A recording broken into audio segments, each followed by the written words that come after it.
پھر دوسرا اس سے جو بات میرے سامنے آتی ہے کہ قرآن، ابھی ہم تدبر اور تفسیر کی بات کر رہے تھے نا، یہ بہت ضروری ہے. قرآن کو اصل میں سمجھنے کے لیے، اس کا اصل فائدہ لینے کے لیے آپ کے پاس دو چیزیں ہونی چاہیے. ایک ہے کیوریوسٹی، دوسرا ہے ہیوملٹی. کیوریوسٹی اور ہیوملٹی، یعنی میں آیت پڑھ رہا ہوں تو میرے ذہن میں خیال ہے اس سے میں کیا کیا سیکھ سکتا ہوں، یہ کیوریوسٹی ہے میری.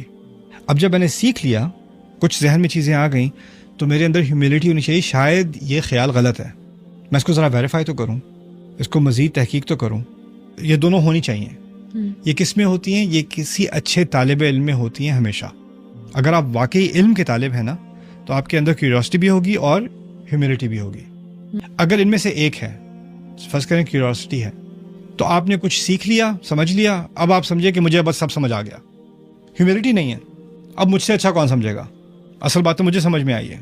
اگر آپ کے پاس ہیوملٹی ہے اور کیوریوسٹی نہیں ہے تو آپ سوال ہی نہیں پوچھو گے، بس جو آپ کہیں میں فالو کروں گا، مجھے خود سے سوچنے کی کوئی ضرورت نہیں ہے. ہماری کیا اوقات، ہم کیوں کیوریس ہوں؟ کیوریس وہ بڑے بڑے، جن کے بڑے بڑے دماغ تھے، وہ تھے کیوریس. ہم تو بس فالو کرنا چاہتے ہیں. اللہ تعالیٰ نے ہر انسان کو عقل دی. علم القرآن میں نہیں کہا علم العلماء القرآن، علم العقابر القرآن. جینیس کو قرآن سکھایا، علماء کو قرآن سکھایا، صرف انبیاء کو، نبی کو قرآن سکھایا. قرآن سکھایا کسے سکھایا؟ کہا ہی نہیں. کیوں؟ کیونکہ یہ اوپن یونیورسٹی ہے، کوئی بھی آ کے سیکھ لے. جن بھی آ کے سیکھ لیں. قرآن میں تو جن بھی آ کے سیکھ لیتے ہیں، وہ تو غلطی سے آ کے سیکھ لیتے ہیں.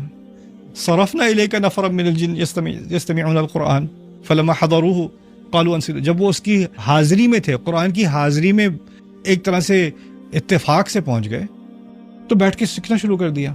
تو قرآن تو ایک اوپن انویٹیشن ہے نا. یہ بھی اللہ تعالیٰ کی رحمت ہے.